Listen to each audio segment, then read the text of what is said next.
Hello friends. स्वागत है आपका हमारे YouTube चैनल आर के हिंदी कहानियों में। आज की कहानी है अंतर्व्यथा। बंद अंधेरे कमरे में आंखें मूंदे लेटी हुई मैं परिस्थितियों से भागने का असफल प्रयास कर रही थी। शाम के कार्यक्रम में तो जाने से बिल्कुल ही मना कर दिया। नहीं, अभी मैं तन से मन से उतनी स्वस्थ नहीं हूँ कि वहाँ जा पाऊँ। तुम लोग जाओ। शरद के सिर पर हाथ फेरते हुए मैंने कहा, मेरा आशीर्वाद तो तुम्हारे साथ ही है और हमेशा रहेगा। सचमुच मेरा आशीर्वाद तो था ही उसके साथ, वरना सोचकर ही मेरा सर्वांग सिहर उठा। शाम हो गई थी। नर्स ने आकर कहा, माताजी, साहब को जो इनाम मिलेगा ना, उसे टीवी पर दिखलाया जा रहा है।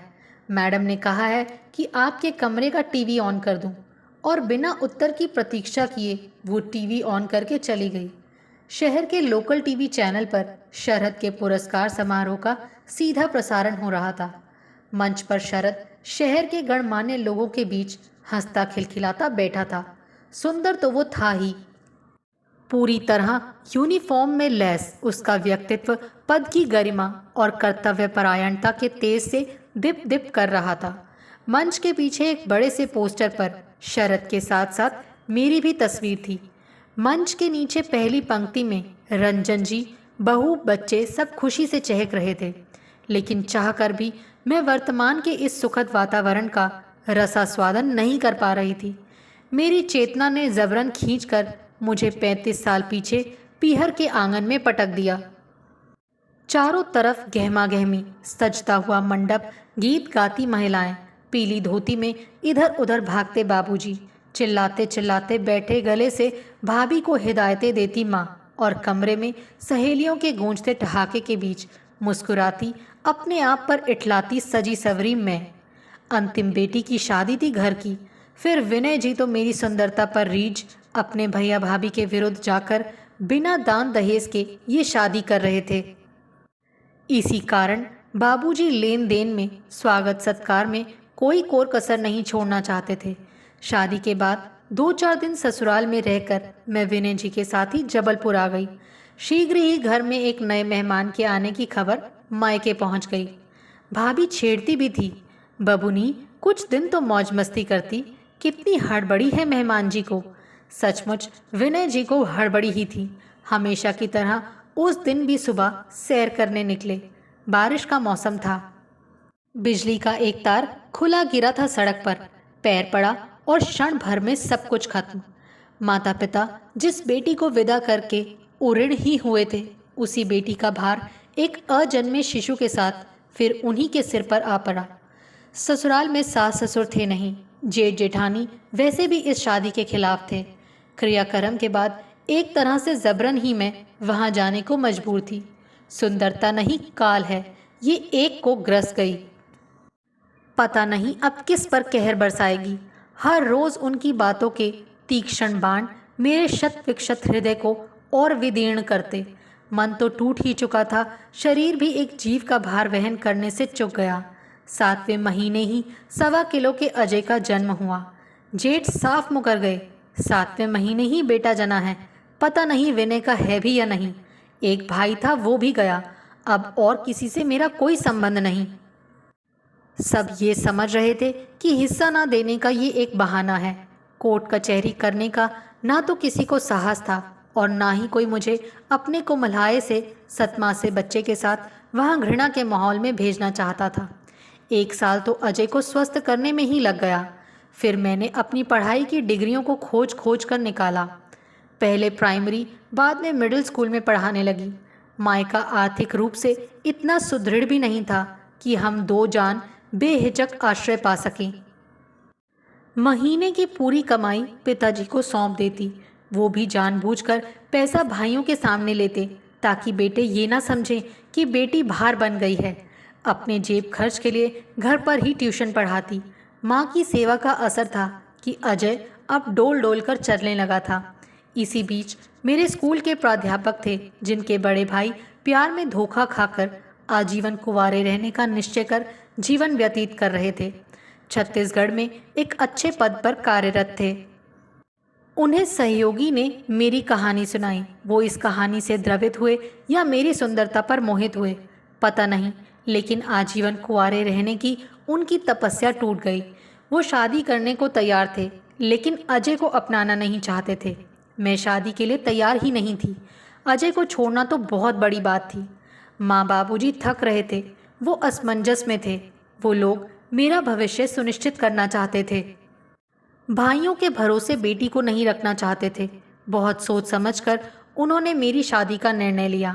अजय को उन्होंने कानूनन अपना तीसरा बेटा बनाने का आश्वासन दिया। रंजन जी ने भी मिलने मिलाने पर कोई पाबंदी नहीं लगाई। इस प्रकार मेरे काफ़ी प्रतिरोध, रोने चिल्लाने के बावजूद मेरा विवाह रंजन जी के साथ हो गया। मैंने अपने सारे गहने विनय जी की मृत्यु के बाद मिले रुपए अजय के नाम कर अपनी ममता का मोल लगाना चाहा। एक आशा थी कि बेटा माँ पिताजी के पास है, जब चाहूँगी मिलती रहूँगी। लेकिन जो चाहो वो होता कहाँ है। शुरू शुरू में तो आती जाती रही, 8-10 दिन में ही। चाहती अजय को 8 जन्मों का प्यार दे डालूं, उसे गोद में लेकर दुलारती, रोती बिलखती, खिलौनों से उपहारों से उसको लाद देती। वो मासूम भी इस प्यार दुलार से अभिभूत, संबंधों के दाव पेच से अनजान खुश होता। बड़े भैया के बच्चों के साथ साथ मुझे बुआ पुकारता। धीरे धीरे मायके आना जाना कम होता गया। शरद के होने के बाद तो रंजन जी कुछ ज़्यादा कठोर हो गए। सख्त हिदायत थी कि अजय के विषय में कभी भी उसे कुछ नहीं बतलाया जाए। मायके में भी मेरे साथ शरद को कभी नहीं छोड़ते। मेरा मायके जाना भी लगभग बंद हो गया था। शायद वो अपने पुत्र को मेरा खंडित वात्सल्य नहीं देना चाहते थे। फ़ोन का ज़माना था नहीं। महीने 2 महीने में चिट्ठी आती। माँ बीमार रहने लगी थी। मेरे बड़े भैया मुंबई चले गए।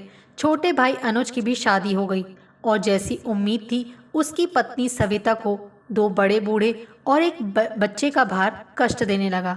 अंत में अजय को 11 साल की उम्र में ही रांची के बोर्डिंग स्कूल में डाल दिया गया। फासले बढ़ते जा रहे थे और संबंध छींचते जा रहे थे। एक एक करके पापा और माँ दोनों का देहांत हो गया। माँ के श्राद्ध में अजय आया था।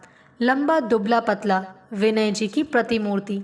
जी चाहता खींचकर उसे सीने से लगा लूं, खूब प्यार करूं, लेकिन अब उसे रिश्तों का ताना बाना समझ आ चुका था। वो गुमसुम उदास और खिंचा खिंचा रहता। पापा के देहांत के बाद उसके प्यार दुलार का एकमात्र स्रोत नानी ही थी। वो स्रोत भी अब सूख चुका था। अब उसे मेरी ज़रूरत थी।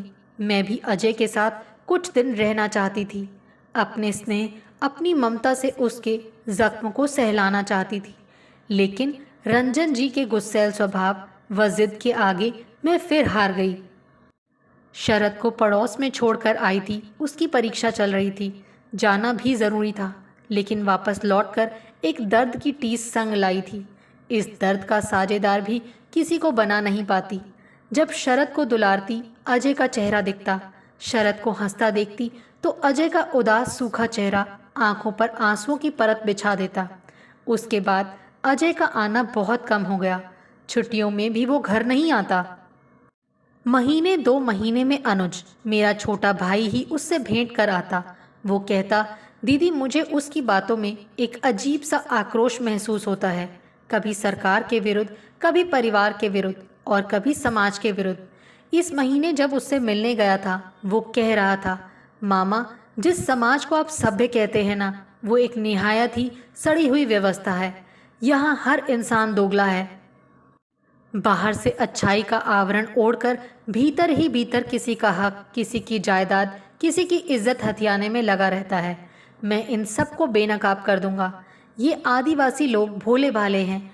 यही भारत के मूल निवासी हैं और यही सबसे ज़्यादा उपेक्षित हैं। मैं उन्हें जागृत कर रहा हूँ अपने अधिकारों के प्रति। अगर मिलता नहीं है तो छीन लो। ये समाज कुछ देने वाला नहीं है।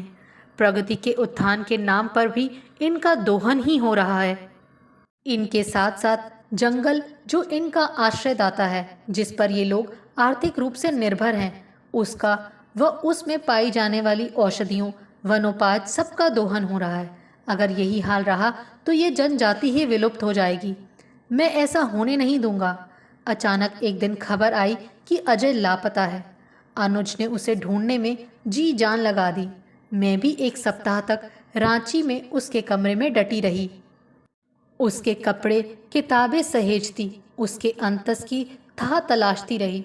दोस्तों ने बतलाया कि उसके लिए घर से जो भी पैसा आता उसे वो गांव वालों में बांट देता, उन्हें पढ़ाता, उनका इलाज करवाता, उनके बच्चों के लिए किताबें, कपड़े, दवा, खिलौने लेकर जाता, उनके साथ गिल्ली डंडा, हॉकी खेलता।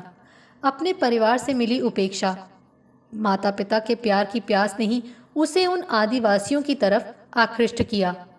उन भोले भाले लोगों का निश्चल प्रेम उसके अंदर अपनों के प्रति धधक रहे आक्रोश को शांत करता, और इसी कारण उन लोगों के प्रति एक कर्तव्य भावना जागृत हुई, जो धीरे धीरे नक्सलवाद की तरफ बढ़ती चली गई। अजय का कुछ पता नहीं चला। वहां से लौटने पर पहली बार रंजन जी से जमकर लड़ी थी। आपके कारण मेरा बेटा चला गया, आपको मैं कभी माफ नहीं करूंगी। क्या मैं सौतेली माँ थी कि आपको लगा अपने दोनों बेटों में भेदभाव करती?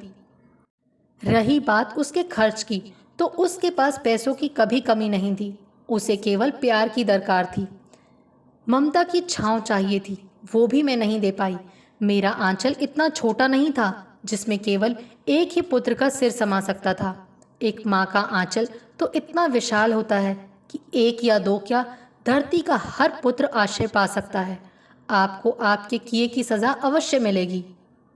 पता नहीं मेरे भीतर उस वक्त कौन सा शैतान घुस गया था कि मैं अपने पुत्र के लिए अपने ही पति को श्राप दिए जा रही थी। रंजन जी को भी अपनी गलती का पछतावा था। शायद इसी कारण वो मेरी बातें चुपचाप सह गए। दिन, महीने, साल बीत गए। अजय का कुछ पता नहीं चला। इधर शरद अपनी बुद्धि और पिता के कुशल मार्गदर्शन में कामयाबी की सीढ़ियां चढ़ता हुआ आईपीएस में चयनित हो गया। शादी हुई, दो प्यारे बच्चे हुए। अभी उसकी पोस्टिंग बस्तर के इलाके में हुई थी। मैं और रंजन जी दोनों ने विरोध किया, ले देकर कहीं दूसरी जगह तबादला करवा लो, लेकिन उसने भी उस चैलेंज को स्वीकार किया। माँ, बड़े शहर के लोगों का दिल छोटा होता है, ना शुद्ध हवा, ना पानी, ना खाना। यहाँ तो मुझे बहुत अच्छा लगता है। इसी वातावरण में तो बड़ा हुआ हूँ, मुझे क्यों दिक्कत होगी? सचमुच एक साल के भीतर उसकी ख्याति फैल गई। आत्मसमर्पण किए नक्सलियों के लिए अपना लय का शुभारंभ किया, जिसमें मेडिटेशन सेंटर, गौशाला, फलों का बगीचा, सब कुछ था। उन्हें आत्मनिर्भर बनाने के लिए खुद मुख्यमंत्री ने इसका उद्घाटन किया था। प्रदेश में हजारों नक्सलियों ने आत्मसमर्पण किया, पकड़े भी गए। शरद का यही सुप्रयास उसकी जान का दुश्मन बन गया। उस दिन सुबह 6 बजे ही घर के हर फोन की घंटियां घनघनाने लगीं। फोन उठाते ही रंजन जी चौंक उठे और उन्हें चौंका देख मैं घबरा गई। क्या, कब, कैसे? जंगल में वो क्या करने गया था? हर प्रश्न हृदय पर हथौड़े सा प्रहार कर रहा था। क्या हुआ था उसके साथ? मेरी आवाज लड़खड़ा गई। तुम्हारी आह लग गई। शरद का अपहरण हो गया। वो फूट फूट कर रो रहे थे। बरसों पहले कही बात उनके मन में धंस गई थी। शायद अपनी करनी से वो भयाकांत भी थे, इसी कारण उनके मुंह से ये बात निकली। लेकिन मेरा क्या? मेरा तो हर तरफ से छिन गया। लग रहा था छाती के अंदर जो रस या खून से भरा भरा रहता है, उसको किसी ने बाहर निकाल कर स्पंज की तरह निचोड़ दिया हो। इसी कारण उनके मुंह से ये बात निकली। टीवी के हर चैनल पर ब्रेकिंग न्यूज में ये खबर प्रसारित हो रही थी। दूसरे दिन अपहरणकर्ता का संभावित स्केच जारी किया गया। दाढ़ी भरे उस दुबले पतले चेहरे में भी चमकती उन दो आंखों को पहचानने में मेरी आंखें धोखा नहीं खा पाईं। मैंने अनुज को फोन लगाया और उसने मेरे शक को यकीन में बदला। रही सही कसर उसके नाम से पूरी हुई, अज्जू भैया। मैं शरद के मुंह से कई बार ये नाम सुन चुकी थी। बहुत खतरनाक खूंखार इंसान है। इसको किसी तरह पकड़ लिया तो समझो नक्सलियों का खेल खत्म। उसने ही बारूदी सुरंग बिछाकर पेट्रोलिंग पर गए शरद को बंदी बनाया। 2 कांस्टेबल, एक ड्राइवर शहीद हुए थे। अनुज आ गया था। नक्सलियों से 2 बार बातचीत असफल रही थी। मुख्यमंत्री की अपील का भी कोई असर नहीं था। अनुज के साथ मिलकर बहुत हिम्मत करके मैंने ये निर्णय लिया। मैंने कलेक्टर साहब से बात की, मुझे वार्ता के लिए भेजा जाए। पहले तो उन्होंने साफ मना कर दिया। आप वो भी इस उम्र में एक खूंखार नक्सली से मिलने जंगल जाएंगी। पता भी है कितनी जानें ले चुका है। बातचीत में, व्यवहार में जरा सी चूक से जान जा सकती है। मैं फफक पड़ी। ममता की कोई उम्र नहीं होती सर, भले ही वो खूंखार हो, है तो किसी का बेटा ही, एक माँ के आगे जरूर झुकेगा। मैंने रंजन जी को भी जाने से सख्ती से मना कर दिया। अनुज मेरे साथ था। घने सरई पलाश के पेड़ों, बरगद की विशाल लटों से उलझते हुए हमें खुली जगह ले जाया गया। आंखें बंधी थीं, अंदाज से समझ में आया कि गंतव्य आ गया है। फुसफुसाहट हो रही थी। रास्ते में 5-6 जगह हमारी जांच की गई थी। यहाँ फिर जांच हुई और पट्टी खोल दी गई। साफ सुथरी जगह में एक झोपड़ी नुमा घर था। उसके सामने खटिया पर अजय बैठा था। मामा को देखते ही परिचय की कौन सी चमकी, जो मुझे देखते ही विलुप्त हो गई। कितनी घृणा, कितना आक्रोश था उन नजरों में। कुछ देर की खामोशी के बाद उसने साथियों को आंखों से जाने का इशारा किया। अब सिर्फ हम 3 थे। वो हमारी तरफ मुखातिब हुआ। ओह, तो वो पुलिस वाला आपका बेटा है। कहिए क्यों आई हैं? रिश्ते का कौन सा जख्म बचा है जिसे और खरोंचने आई हैं? आप क्या सोचती हैं मैं उसे छोड़ दूंगा? कभी नहीं, अब तो और नहीं। मुझे जन्म देकर आपने जो पाप किया, उसकी सजा तो आपको भुगतनी ही होगी। अनुज कुछ कहने को आतुर हुआ, उसके पहले ही मैं उसके पैरों पर गिर पड़ी। मुझे सजा दो, गोलियों से भून दो, आजीवन बेड़ियों से जकड़कर अपने पास रखो, लेकिन उसे छोड़ दो। उसे मेरी गलती की सजा मत दो। मैं पापिन हूं, तुमको अधिकार है, तुम अपने सारे कष्टों का, दुखों का बदला मुझसे ले लो। मैं लाचार थी। तुमने एक गाय देखी है, रस्सी में बंधी, जिसे उसका मालिक दूसरों के हाथों में थमा देता है। वो चुपचाप चल देती है दूसरे खूंटे से बंधने। नहीं, गाय से मत कीजिए तुलना, वो चिल्लाया। गाय तो अपने बच्चे के लिए खूंटा उखाड़ कर भाग जाती है, आप तो वो भी नहीं कर पाई। एक मासूम को तिल तिल कर जलते देखती रही।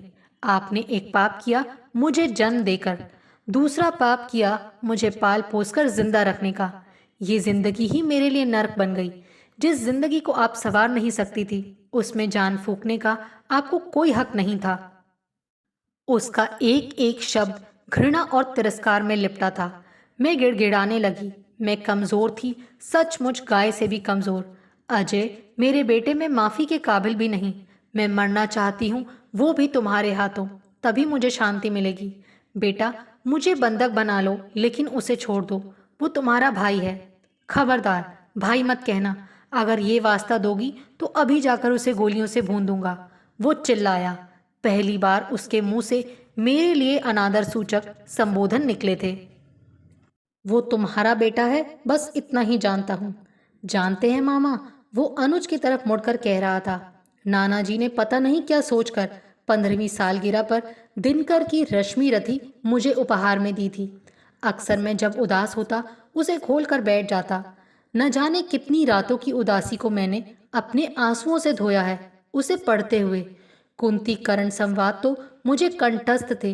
दुनिया तो उससे सदा सभी कुछ लेगी, पर क्या माता भी उसे नहीं कुछ देगी? लेकिन मामा, मैं कर्ण नहीं हूं, मैं कर्ण नहीं बनूंगा। लोगों की नजरों में एक क्रूर हत्यारा अज्जू भैया अभी निर्विरोध मेरे सीने से लगकर फूट फूट कर रो रहा था। रात बीतने को थी, अचानक वो उठा, झोपड़ी के अंदर गया और कोई चीज अनुज को थमाई। फिर थोड़ी देर उसे कुछ समझाता रहा। अनुज पीछे की तरफ पहाड़ी की ओर चला गया। मैंने निर्णय ले लिया था कि अब अजय को छोड़कर नहीं जाऊंगी। मुझे किसी की चिंता नहीं थी, किसी का डर नहीं था। लेकिन अजय ने मेरी बात सुनकर फिर उसी घृणित भाव से कहा, अब बहुत देर हो गई। यहाँ किसके साथ, किसके भरोसे रहेंगी? शेर, चीता और भालू के भरोसे? क्या आप जानती हैं, एसपी को छोड़ने के बाद मेरे साथी मुझे जिंदा छोड़ेंगे? कभी नहीं। उनके हाथों मरने से तो अच्छा है खुद ही। बात अचानक बीच में ही छोड़कर उसने मेरी आंखों पर पट्टी बांधी और एक जगह लाकर छोड़ दिया। फिर बोला, भागिए। मैं असमंजस में थी। आगे शरद और अनुज दौड़ रहे थे, मैं भी उनके पीछे हांफते हुए दौड़ने लगी। अनुज ने रुककर मुझे अपने आगे कर लिया। तभी पीछे से 3-4 राउंड गोली चलने की आवाज आई। अनुज चिल्लाया, शरद गोली चलाओ, वो लोग हमारा पीछा कर रहे हैं। शरद के पास बंदूक कहाँ होगी? मैं सोच ही रही थी कि सचमुच शरद पीछे मुड़कर गोलियां दागने लगा। घबरा कर मैं बेहोश हो गई। सुबह जब मेरी आंखें खुली, मैं अस्पताल में थी। तालियों की गड़गड़ाहट सुनकर मैं वर्तमान में लौटी। मेयर साहब शरद को मेडल पहना रहे थे। शरद की इस बड़ी उपलब्धि का सारा खोखलापन नजर आ रहा था। भीतर ही भीतर ये खोखलापन मुझे ही खोखला करता जा रहा था। अजय का अनुज को कुछ देकर समझाना, शरद के पास बंदूक का होना, अनुज का शरद को गोली चलाने के लिए उकसाना। अचानक मेरे सामने से सारे रहस्य पर से पर्दा उठ गया। मैं स्तब्ध थी। प्रायश्चित का गहरा बवंडर घुमड़ रहा था जो मुझे निगलता जा रहा था। अब मेरा दम घुटने लगा। सामने टीवी पर अजय की फोटो दिखाई दी। नीचे लिखा था आतंक का अंत। फिर मेरी बड़ी सी सुंदर तस्वीर दिखाई जाने लगी और शीर्षक था ममता की विजय। मेरे पुत्र प्रेम और हिम्मत के कसीदे पढ़े जा रहे थे, लेकिन मुझे मेरा चेहरा धीरे धीरे विकृत फिर भयानक होता नजर आया। घबराकर मैंने पास रखे पेपर वेट को उठाकर टीवी पर जोर से फेंका और दूसरी ओर लुढ़क गई। आपको हमारी ये कहानी कैसी लगी? प्लीज़ कमेंट करके ज़रूर बताइए। अगर आप इस चैनल पर नए हैं तो इसे सब्सक्राइब करें और शेयर करें। Thank you.